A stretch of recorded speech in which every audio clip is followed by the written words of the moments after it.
everybody, I'm Creature Hunt Guy, back with part 12 of the Godzilla-thon, and I can't believe I'm saying this, but this was a movie hard to find.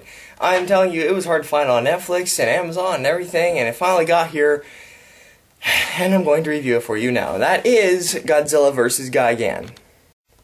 So the very next year after Godzilla vs. Hedorah, another sort of a different sort of production team took over with director Jun Fukuda, who had previously directed Godzilla vs. the Sea Monster, and also we had Akira Ifukube doing the music once again, which is always nice, and the producer who wanted to have was not happy with the previous movie, wanted to return Godzilla to its old roots as more of an alien invasion sort of movie with monsters and stuff, and not so much, kind of a meaning to it, really. Although there was one here. But let me just get through the plot real quick.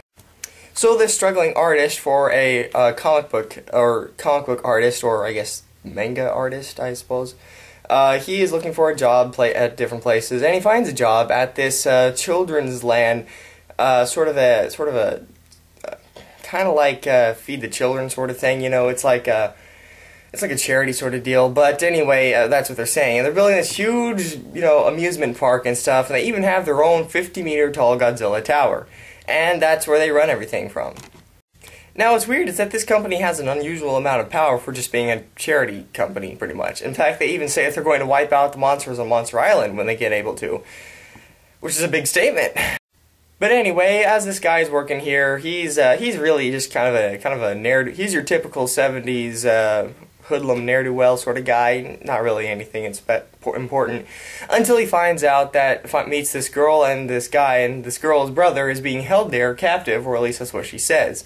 And they do a little digging on the people, and it turns out that the two main characters had actually previously died the year before, and now they seem to be back alive in Tokyo and completely different. That's when we find out that, oh wait, no they're not. They're aliens from another planet. And this has been the second time ever that aliens have really been truly shown in the Godzilla movies. Or actually, I meant the third time, sorry. Yeah, this is the third alien invasion sort of story going on. And they're controlling two space monsters who are going to come to Earth and destroy the Earth monsters and the Earth itself, and make it livable for their species. And who are these aliens, you might ask? Well, they're giant cockroaches, of course. And they apparently, their old planet was destroyed, and so they took it over, but now their old planet's dying, and so they want to take over Earth now and make it livable for them. Or at least ideal livable. And so they have two space monsters, one of which is a return of the old favorite King Ghidorah, which is awesome to see him back again. But another is a new monster called Gigan.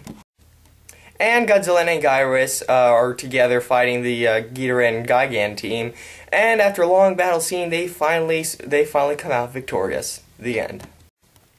So first thing, let me say that the directing on this movie was pretty cool. The characters were actually kind of interesting, just like in Godzilla vs. the Sea Monster. So I'm thinking that there's probably kind of a connection here with Jun Fukuda doing very eccentric characters and making them also pretty interesting to watch as well.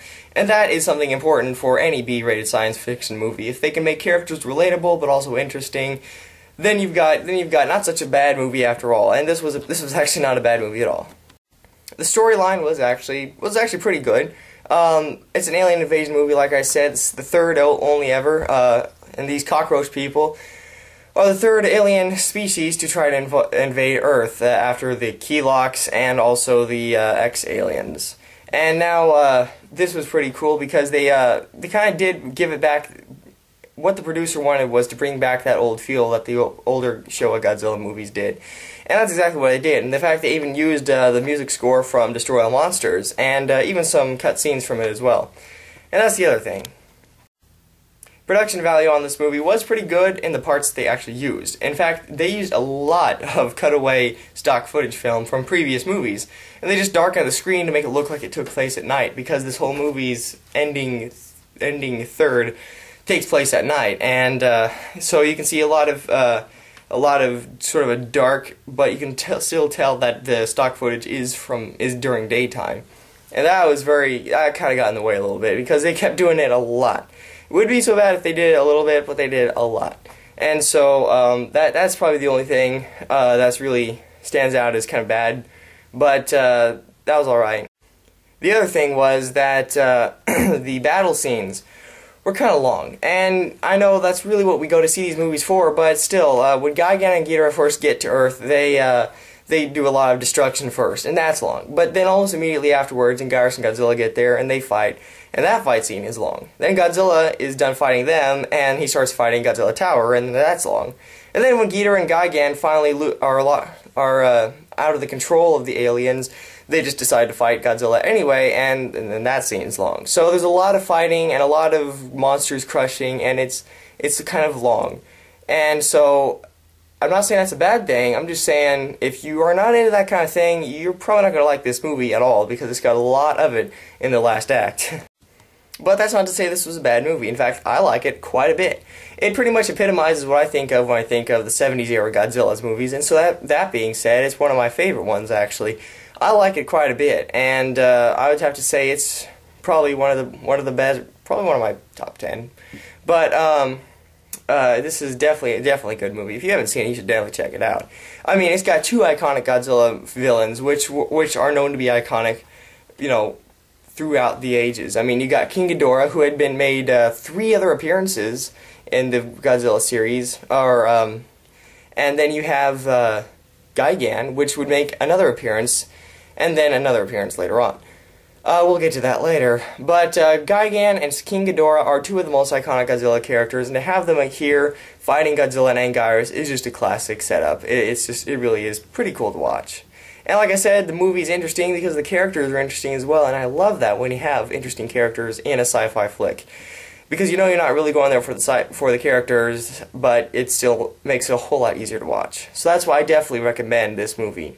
And this was also a highly successful film as well, which would lead the I'm pretty sure the same production team to bring us the sequel, or kind of a sequel. But anyways, we'll get to that when it comes.